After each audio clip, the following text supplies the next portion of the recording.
Hey guys, it's Katie, and I'm going to do my meal prep for today. Here's sort of my to-do list. A lot of it's just really simple. I can do here in just the next, half an hour or whatever. But I do have one involved thing. I'm going to make a cranberry apple jam, and I'm hopefully going to be able to can that. So I'm going to start with just the simple things first. Okay. So I need to soak brown rice and black beans for 2 meals. So I'm going to soak 2 cups of each. If I had another kind of bean, I'd probably switch it up, but we're having burrito bowl, which I'll have some beans on that meal, and we're also having, I'm going to make like a Tex-Mex quinoa salad. So if I had red beans or something, I probably would do the burrito bowl with that, but this will just make it easy.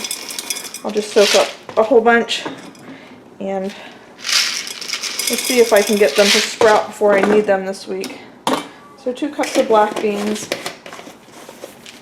and 2 cups of brown rice. So the brown rice will be, again, for the burrito bowl, and I'm also going to make a fried rice. And we'll soak these, and if we can get them to sprout, that's fine. If I need them before they sprout, at least they're soaked. So I'm just going to top these off with water. And I'm using half gallons. I usually use quart jars because I just do 1 cup at a time. So these are probably a lot bigger of jars than I need, but it's better to have them larger than to have them kind of overflowing as they soak. And just set them aside.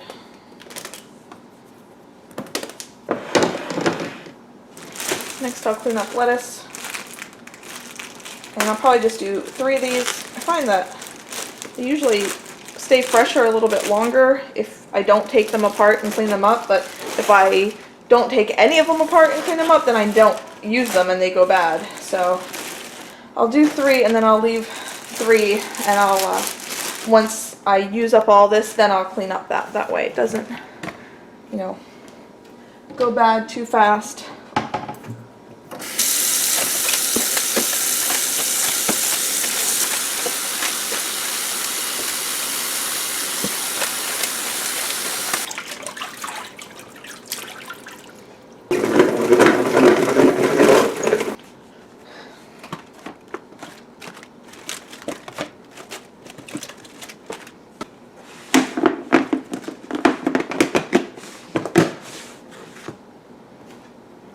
Okay, I also want to cut up a watermelon. I have a little collection of watermelons, so we need to eat one of them. I think I've shown how I cut watermelons before, but I just cut them in half and then I take all of the rind off.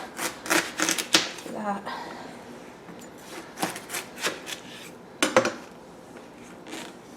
It's a pretty good looking watermelon. Just put half aside so I have room here, and I just shave it off like this. I have a really thin bladed sharp knife. This is a Santoku knife, and it does a good job. I find it's easier to take all of the rind off and then cut it into pieces rather than cut it into pieces and either take the rind off before I pack it up, or I just, by the time I get a watermelon cut up and in the fridge, I can't have the rind on there. It's got to be as compact as possible. And then I just throw all the rind in the sink. It's a lot easier. I used to try to collect it all in my compost bucket, but it fills up my compost bucket really, really fast. And this way I can just put it in I usually put it like in a grocery sack and then take it out to the compost. There, I have all the rind taken off. And then I cut radial cuts like this, and I make them pretty big. You can make them smaller. And then you turn it 90 degrees and you make radial cuts the other way. And the way I do it like this, the reason I do it like this is because each piece has some of the core and then some of the not so sweet area. So it's not like a few pieces are really sweet and the rest is not that great. Every piece has a little bit of the really sweet core, so. My container is kind of overflowing. I'm going to go ahead and just pack up some for my husband's lunch tomorrow. See if that can bring it down a little bit. And there we go. Get that put in the fridge. Okay, next up, I'm gonna hard boil some eggs for some deviled eggs. I just put a small amount of water, and I used a steamer basket that I got from my pressure cooker, or you could just use one of those collapsible vegetable steamers. And I'm gonna I have 6 eggs here. I think I'm gonna do 8 eggs, just in case one of them breaks or something. And then any extra I can eat for breakfast. So you turn it on high, and then once it comes to pressure, I time mine for 7 minutes. I think the directions say 6 minutes, but I find 7 minutes works a little bit better. And you want to start timing them after it comes up to pressure. My pressure cooker came up to pressure. I turned it down just to maintain the pressure. I'm going to set my timer, and then I'm going to come over here and make a ice bath.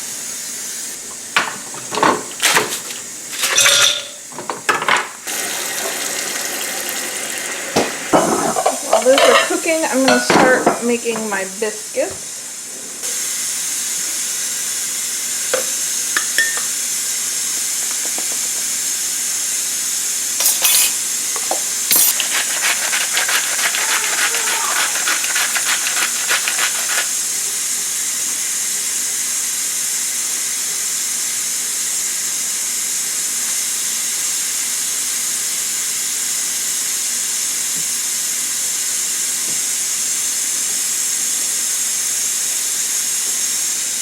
My timer just went off for my eggs, so I'm going to put this in the freezer, deal with my eggs, and then I'll come back to this.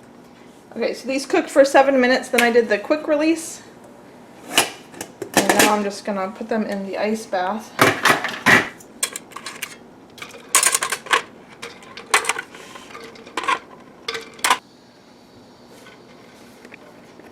Okay, now I can finish the biscuits. Actually got a pastry blender, which is something I've wanted for a long time. I got this at a thrift store for 20 cents. It's still marked on the side there. But just cut in the butter or the shortening or whatever you're using.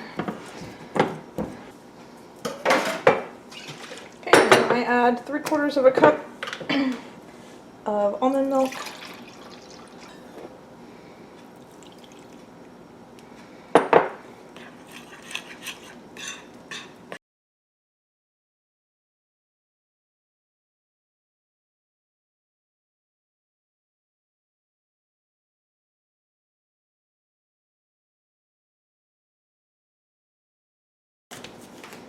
Now I'm just going to divide these and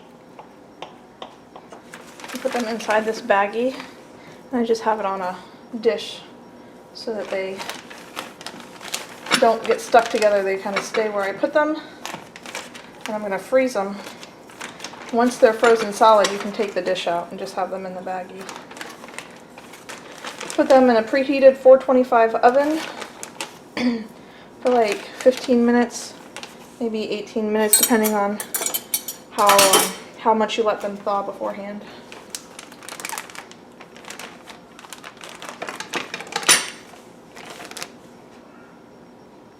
Okay, so I'm not going to peel my eggs because I'm not going to use them for 3 days. So I feel like the eggshell kind of protects them a little bit and they don't get dried out or rubbery.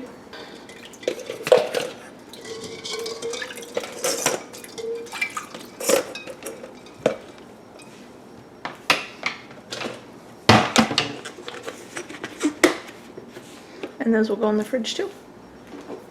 Okay, I'm also going to soak some cashews. I totally didn't have this on my list, but I want to have it with the burrito bowls. So I made this in last week's meal plan if you want to, or a food prep if you want to see it.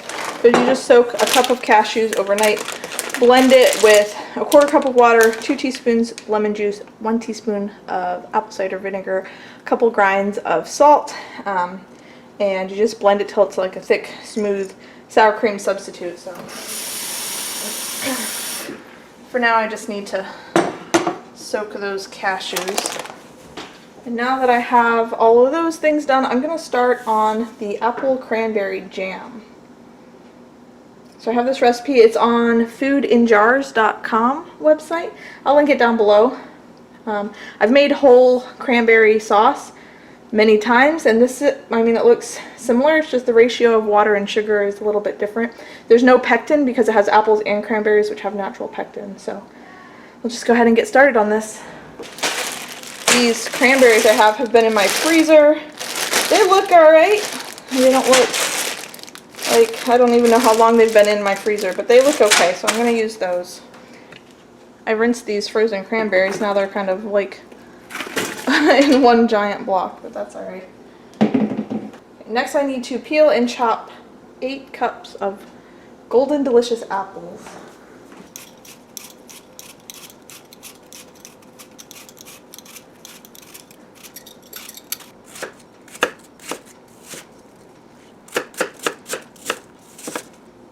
Okay, so cranberries, 8 cups of apples,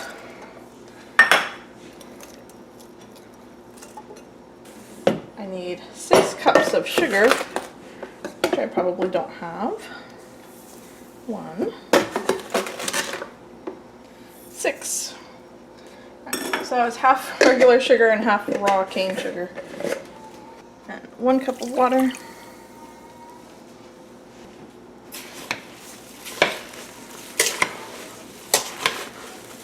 Alright, so now I just need to heat this until it comes to a boil and the apples soften and the cranberries pop open.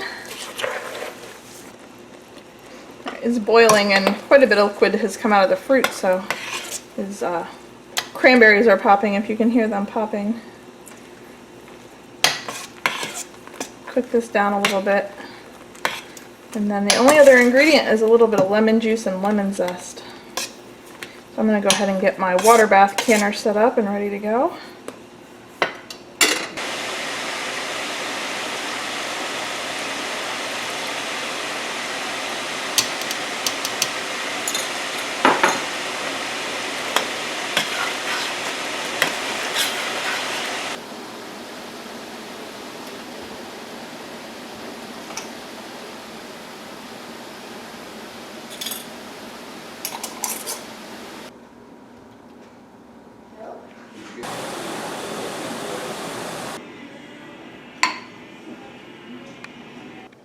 Alright guys, so my jelly did not set.